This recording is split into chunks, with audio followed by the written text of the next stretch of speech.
आप राजस्थान के जैसलमेर जिले के बारे में सुनते हैं तो अक्सर जो नाम जहन में आता है वो है कुलधरा। एक गांव जो पूरी दुनिया के लिए रहस्य बन चुका है। लेकिन क्या आपने कभी सोचा है कि यह गांव अचानक क्यों वीरान हो गया? क्या आप तैयार हैं एक ऐसी कहानी सुनने के लिए जो न सिर्फ आपको दहशत में डाल देगी बल्कि आपके दिमाग में सवालों की झड़ी भी लगा देगी? तो चलिए इस रहस्यमय यात्रा पर निकलते हैं।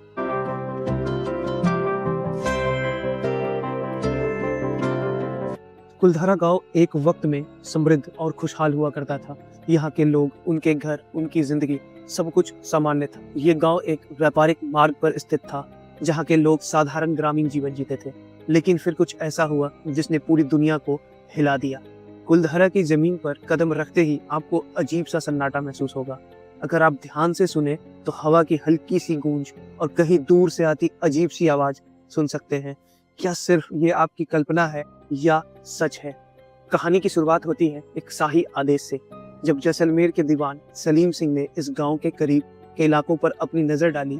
वो गांव की खूबसूरत लड़की से शादी करना चाहता था, लेकिन गांव वाले, खासकर लड़की के पिता ने इसके खिलाफ कड़ा विरोध किया। लेकिन सलीम सिंह ने अपनी ताकत का इस्तेमाल किया और धमकी दी। इस धमकी में गांव वालों के लिए कोई रास्ता नहीं बचा था। सलीम सिंह ने आदेश दिया कि अगर लड़की ने उससे शादी नहीं की तो वो गांव को नष्ट कर देगा।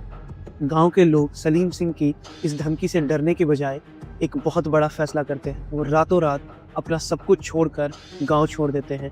लेकिन इस छोड़े हुए गांव में एक और रहस्य छुपा है। कहते हैं कि गांव वालों ने इस गांव को छोड़ने से पहले यहाँ एक श्राप छोड़ा था। क्या वो श्राप था जो आज भी कुलधारा में महसूस किया जा सकता है, या फिर यह एक भयावह खौफ था जो उन लोगों ने सलीम सिंह और उसके बाद आने वाली पीढ़ी को देने की कसम खाई थी? आज भी अगर आप कुलधारा गांव जाएं तो आपको यहाँ पर एक अजीब सी खामोशी का एहसास होगा। लोग कहते हैं कि यहाँ रात के वक्त अजीब अजीब सी आवाजें सुनाई देती हैं, जैसे कोई शोर मचाता हो या किसी की चीखें आती हैं। कुछ लोग दावा करते हैं कि रात के समय गांव के आसपास कोई परछाई घूमती दिखाई देती है। ये सब क्या सच है? क्या ये गांव वाकई स्थापित है या फिर सिर्फ अफवाह?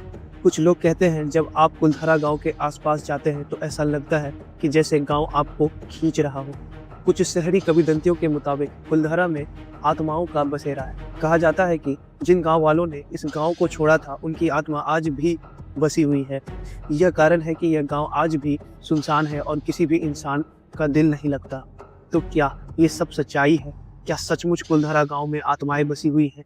क्या हमें ये मानना चाहिए या फिर सिर्फ एक डरावनी कहानी है? कुलधारा अब तक एक ऐतिहासिक स्थल बन चुका है। पर्यटक यहाँ आते हैं, लेकिन किसी भी व्यक्ति का इस गांव में ज्यादा वक्त नहीं गुजरता। यहाँ के खंडहर, झील, जंगली इलाके अब भी उस इतिहास की गवाही देते हैं जो एक समय पर था। कई लोग कहते हैं कि अगर आप खुले दिल से इस गांव में घूमें तो शायद आपको कुछ ऐसा दिखे जो किसी और को ना दिखे। क्या ये डर है या फिर वहाँ की अदृश्य शक्ति जो गांव के रहस्य को और भी गहरा करती है? कुलधारा का रहस्य आज भी अनसुलझा है। क्या ये सचमुच स्थापित है या फिर ये सिर्फ एक कहानी है जो लोगों के दिमाग में घर कर गई है? क्या आप कभी कुलधारा का दौरा करेंगे? क्या आपको लगता है कि वहाँ कोई अनहोनी ताकत है जो आज भी गांव के खंडहर में बसी हुई है? इस रहस्यमय स्थान के बारे में आपकी क्या राय है?